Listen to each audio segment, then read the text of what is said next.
My guest today is leader of Reform UK, Richard Tice, who has taken the party from just 3% in the opinion polls to a whopping 14%. I believe that's the latest YouGov poll.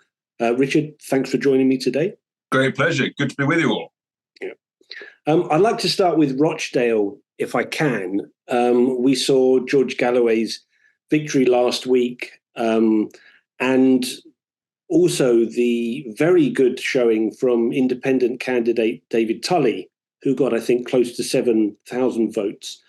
In light of that, were you slightly disappointed with coming, I believe it was 6 for Reform UK? Yeah, look, I mean, we all want more votes, and we knew that basically from some time out, we knew Galloway was going to win it. It was just then a question of how all the other votes fell, and frankly, it was like a five-way marginal. We couldn't really tell. And eventually, the fact that it fell with David Tully was really a reflection by those who did vote that they were sick of the whole thing. Yeah. But it was this was the most horrific, brutal experience that any of us have been involved in. One of my team's been involved in politics for 30 years. He said he'd never seen anything quite like it. This was, candidly, the intimidation, the firebomb threats, refusal to allow us into hustings in council buildings, the death threats to my candidate, having to move my staff, having to get my own security, having to take everybody out of the count before the results. This was appalling. And then you look at the size of the postal vote that was cast, 43% was postal votes. The postal votes rose, the maximum number, the total rose from 14,000 to 23,000. And you had some ballot boxes that were being emptied where 95% of the votes were cast in favour of Mr. Galloway. I mean, this is completely extraordinary. And this is not how elections we expect to be conducted in the UK. It may be how they're conducted in other parts of the world.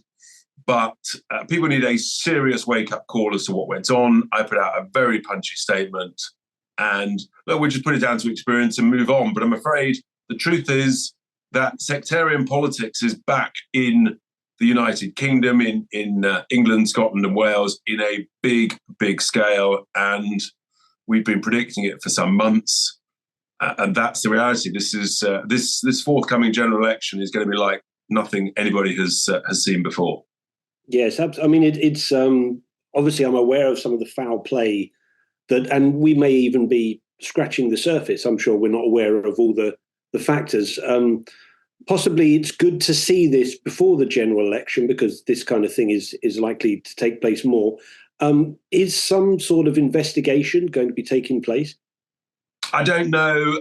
We tried to investigate foul play in a by-election in Peterborough in 2019. The burden of proof is so hard, but there's just no way that ballot boxes produce 95% the same result unless someone is literally walking down the street saying, please give me your ballot paper. This is how you fill it in. I mean, we've seen it. We've seen it before years ago in other by-elections in the north of England, and that's what happened at this election, and people need to seriously understand what that means. The most urgent thing is the postal vote needs to be completely and utterly scaled back to those who are genuinely sick, disabled, military serving overseas, and other very deserving causes. It should be somewhere between 2 and 3% of the size of the electorate.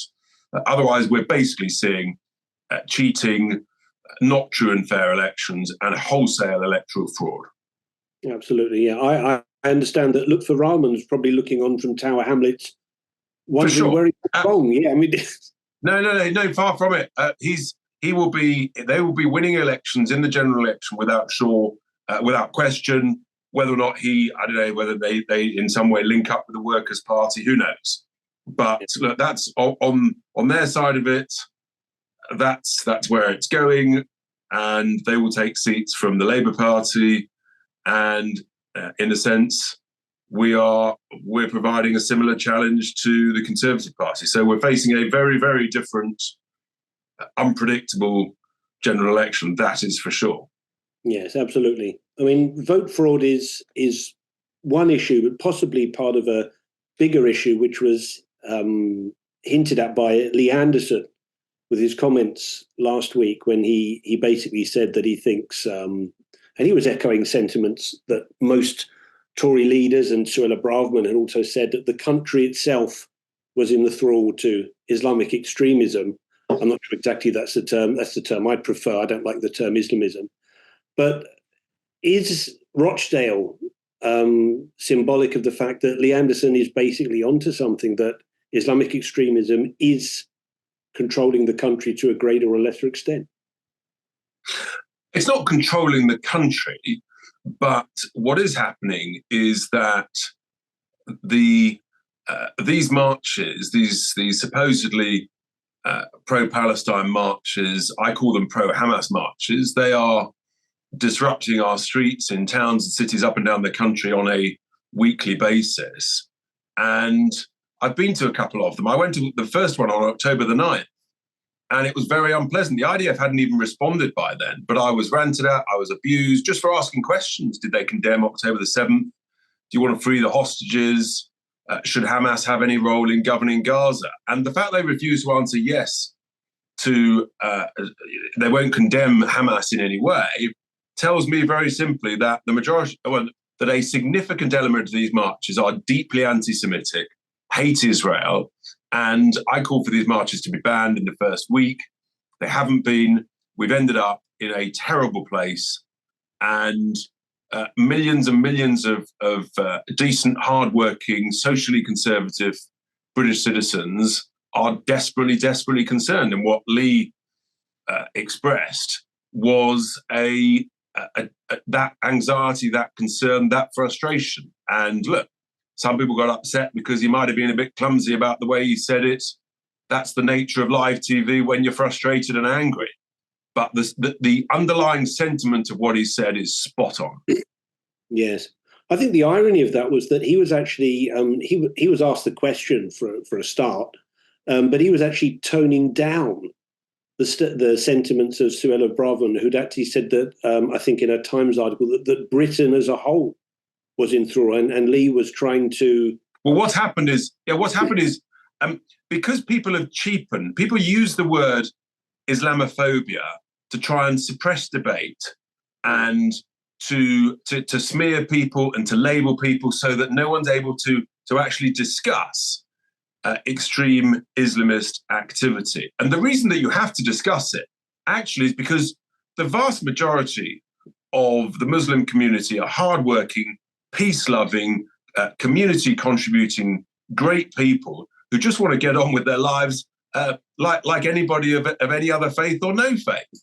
And it's actually to protect that peaceful, hardworking community that one has to separate out, identify, and isolate the extremists. That's the harsh reality. But because people are being sort of smeared and labelled, then no one dares speak out about it. And we're just not going to put up with it, frankly. And it's the same thing with the eco-zealots. It's the same thing with the trans zealots. They smear and label you if you've got a different view, if you want to challenge them. Well, in Reform UK, we're challenging all of this stuff. We're taking it on. And that's why we're going up in the polls, because we just tell it as it is. And I think the millions and millions of, as I say, traditional, socially conservative, hardworking Brits are very grateful that we've got the courage, and I'm afraid that's what it is, to speak out about it, because it's pretty brutal. I have to tell you, it's pretty brutal. It makes Brexit look like a walk in the park. Yeah. Well, that's a joke with the identity politics, because Lee Anderson, I think, he mentioned Sadiq Khan in London, and he mentioned Keir Starmer.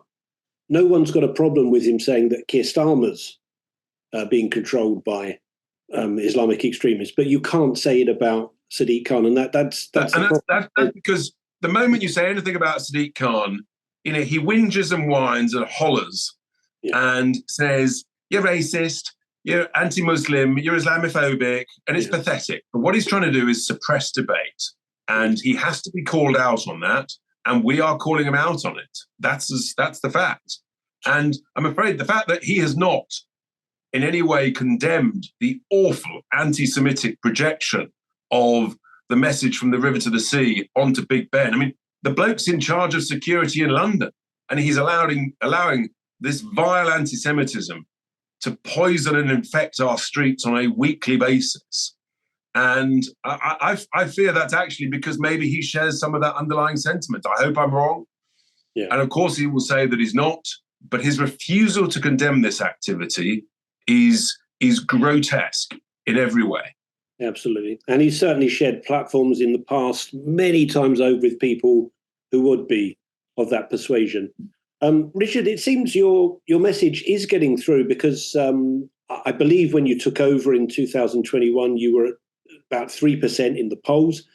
You've just the highest showing ever, 14%, which is 6% shy of the Tories, and I think double the Lib Dems. So that's a fantastic result.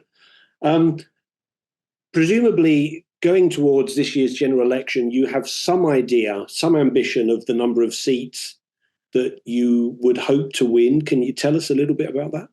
Yeah, absolutely. 320, so that we form the government. You have to be an optimist in politics, and you have to try and retain a sense of humour.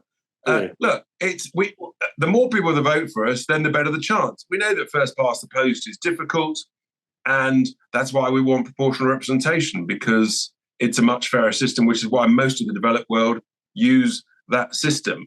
Let's wait and see. But here's the thing. I tell you what, if we get 5 million votes and not a single seat, which is possible, and you get a scenario that the SNP get 1 million votes and 30 seats, which is also quite likely, then I think more and more people say there is something fundamentally rotten, bent, corrupt about the nature of politics in the UK, and that serious change is required. Because under PR, if we got 5 million votes, we'd have 90 seats.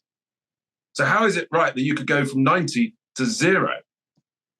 Well, the same thing happened with UKIP got, I think, over 4 million and no seats. That's right. I think they got 1 seat or something. And the difference then was the country wasn't broken. The country's now broken. People want to look for alternatives. They want change. They want to vote for change. But for democracy to work, people have to believe that it's fair, that every vote is equal. And it's not in the United Kingdom. It's utterly appalling. And for all those people who bleat on that first past the post leads to strong and stable government, well, it doesn't. It hasn't. The place is broken. And it's actually proof that this system doesn't work. And for those who fear that proportional representation would lead to sort of Italian-style politics, may I just remind you that the Welsh and Scottish devolved governments are elected under PR, and you've got a strong Labour, long-standing leadership lead in Wales, and likewise the SNP in Scotland. So again, that argument just doesn't hold any water whatsoever. Yeah. One of the issues, I suppose, for reform is that at least its critics would try to argue, and people who don't know so much about it would say that it's generally been perceived as a single issue party. So initially we had the Brexit Party, which was Brexit, and reform has, to a greater or lesser extent, been associated with immigration, which is obviously, for many people, the number one issue facing the country. What steps have you been taking to show that reform is a more balanced party and that you've got a more comprehensive manifesto for the public? Yeah, it's a really interesting question because people differ. People say you've got to focus on one issue and get noticed. Equally, others say, well, to be taken seriously, you've got to have a comprehensive suite of policies. And we launched in Doncaster some 10 days ago our draft contract with you. We're not calling it a manifesto, it's a contract. It's out there, it's on the website, it's a 30-page document, fully costed, setting out what the reforms that are needed in many, many areas. And we set it out deliberately as a draft. We welcome comments. And we're saying the critical reforms that need to be done in the first 100 days. The crisis is so real. I mean, we are genuinely facing bankruptcy in the next 5 years if Starmageddon is allowed to progress unstopped. I mean, there's no growth in the economy. You cannot grow an economy with the burdens of high taxes, high wasteful government spending, nanny state regulations, the mass immigration, low-skilled immigration that depresses wages, and the madness of net zero. And we highlight the cost of that. I mean, net zero alone is costing the public taxpayer, the public purse, at least £30 billion a year. I mean, just huge numbers. That's £600 per adult per year, just on net zero alone. That'll make a blind bit of difference to climate change. That, by the way, has gone on for millions of years before man-made CO2 emissions existed. So we've actually got a comprehensive range of policies. It's all on the website. It's all costed. And yes, people will look at it and say, oh, I like that, Richard, I like this, but you forgot that. Fine, send in your comments. And others might be, our enemies will say, well, your costing's wrong here and here. Fine. I'm happy for your research to prove my economist wrong. That's actually how you make progress and arrive at a more comprehensive final document whenever the election is called.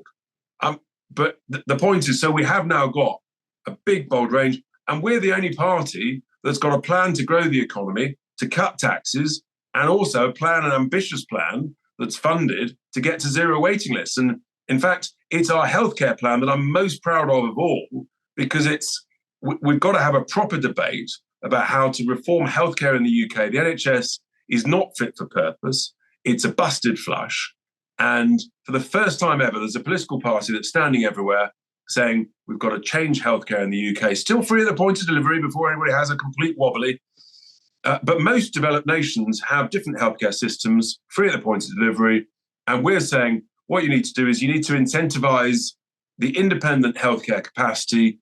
Those who can afford to pay a bit more, we're going to encourage you morally to pay a bit more by giving you tax relief on private health insurance, on self-pay. Keir Starmer, he hasn't said it yet, but I promise you he wants to put VAT on independent healthcare, like he wants to put VAT on school fees. And our proposals would get to zero waiting lists. It would transform healthcare in the UK. It would actually protect the NHS by taking pressure off it permanently. And also, competition's a good thing.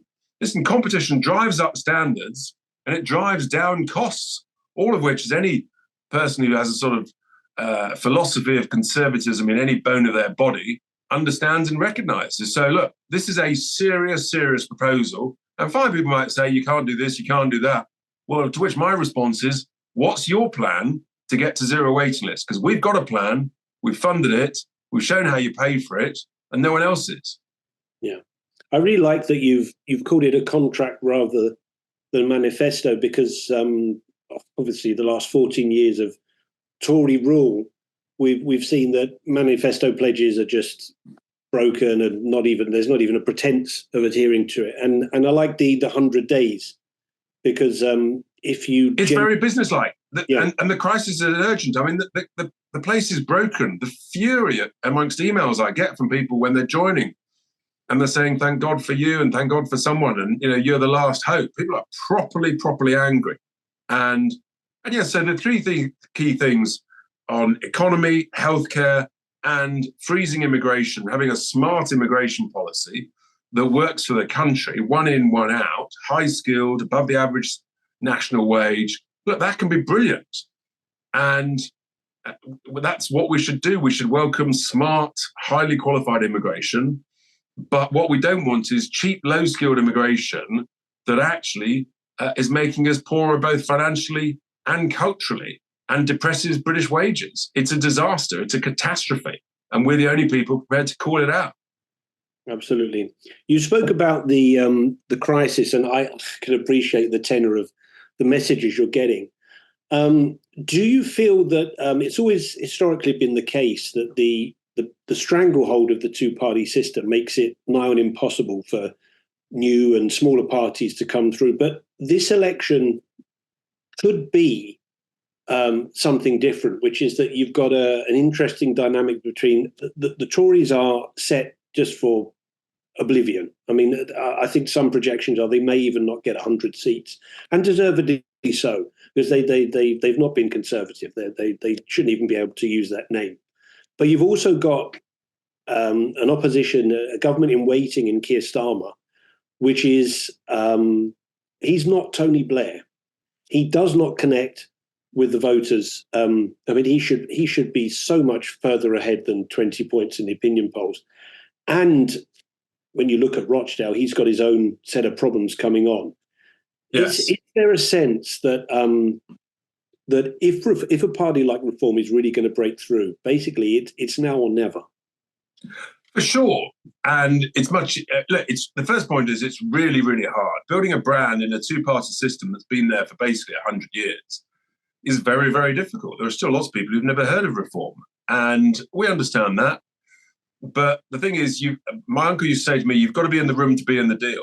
And we're in the room, we're on the ballot paper everywhere, and people will look up and they'll say, I like this, I like that. And sure, lots of people will say the opposite. I had a funny story. It keeps you sort of feet on the ground. I was campaigning the other day, went to one house, someone was delighted, gave me a big hug, pleased to see me. 4 doors down, the door opens, a lady looks at it, she looks at me, I look at her, and she said, not a chance, and slammed the door. And it keeps you honest. That's the joy.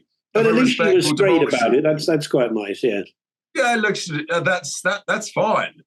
So there we go. And so we're battling on, and it's going to be very, very interesting. You've got Galloway threatening to stand 30 to 50 candidates, or possibly more. Might link up with someone like Lutfi Rahman on one side, challenging the Labour Party, and you've got us challenging the Conservative Party, and then a bit of mix. And then what do young people do? So arguably, there's no question, competition is a good thing. So let's wait and see. Yeah.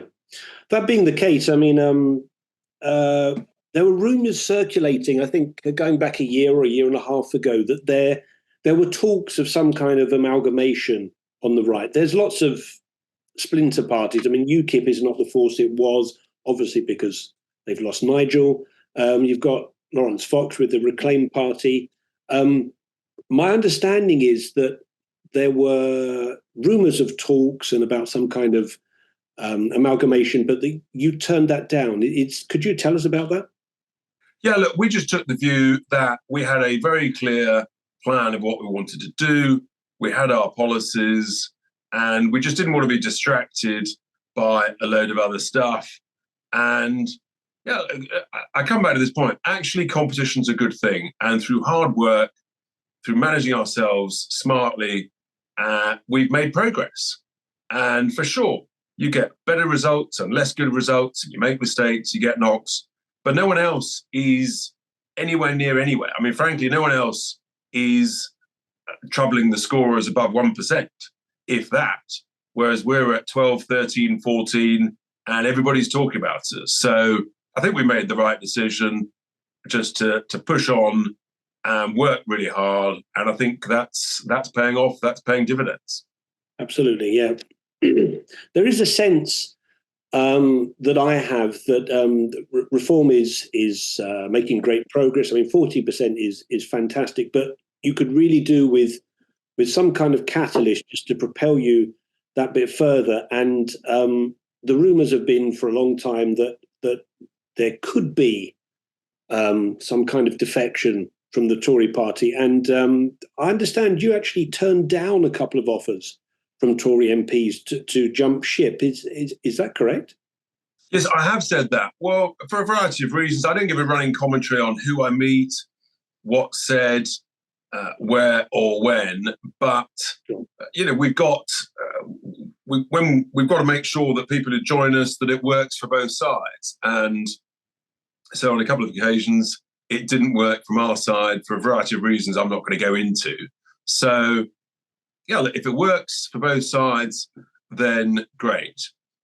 All of these things are, you know, they're sensitive, and you've got to get it right. But I think watch this space is probably the answer. You never know. As we approach the election, lots of people in the red wall, lots of Tory MPs are frankly, they know that they're facing redundancy. And the truth is that the Tory party have completely betrayed us in so many areas, but particularly on mass immigration that nobody voted for. And they deliberately put policies in place to allow that.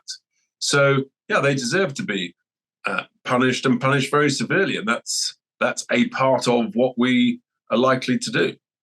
Absolutely. And you couldn't get any more finer illustration of that than a high-profile defection. And one wonders if it could come very much higher than Lee Anderson. Are you able to confirm rumours that Lee might be about to jump ship? No, I can't confirm that because, as I say, I'm not giving a running commentary about discussions that are ongoing with anybody, whether they're ongoing, whether they have taken place, whether they might take place.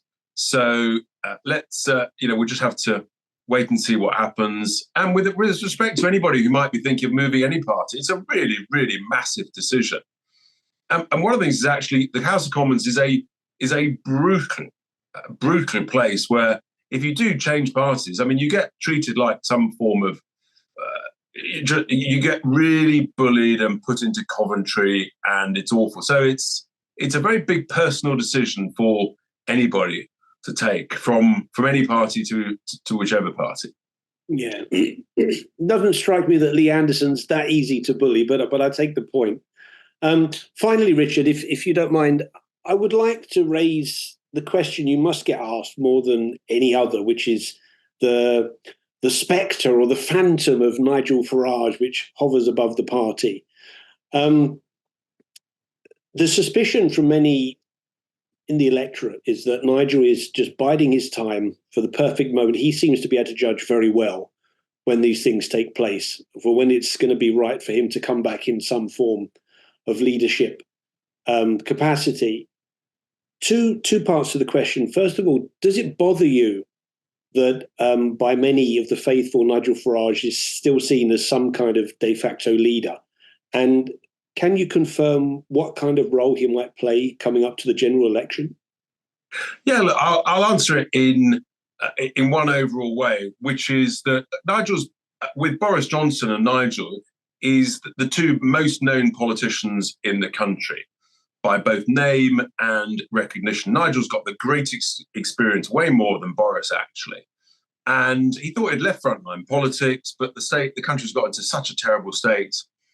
Obviously, he's upset about that, like many, particularly as much of it is over mass immigration that he warned of and campaigned against. And it's a really tough job running any political party, trying to grow one from scratch with zero brand recognition. And, I was not really known by many people until a couple of years ago. So in a sense, I've openly said the more help Nigel wants and feels able to give, absolutely, we welcome it, the better. But it's definitely not his plan A. He's got a great job at GB News. He enjoys going to America. You've got the American elections. And, he's obviously a good friend of Donald Trump. So, look, who knows? But the more help he can give, the better. And here's the thing. I come from the world of business. We're focused on action and results. We don't obsess with titles as to who's got what title. It's just not our style. It's not who we are. And so, look, if Nigel feels able to give, to get stuck in, absolutely fantastic. And it doesn't matter what title anybody's got, whatever title Nigel's got, his surname sells the media, it sells newspapers. So that's great, because the faster people hear about reform and what we stand for, the better. And so I welcome all of that. And it's, as I say, it's not easy trying to do what we do, and all hands on deck. The more help, the better. Lovely. Richard Tice, thank you for joining me today. Thank you very much. Thanks for listening and watching.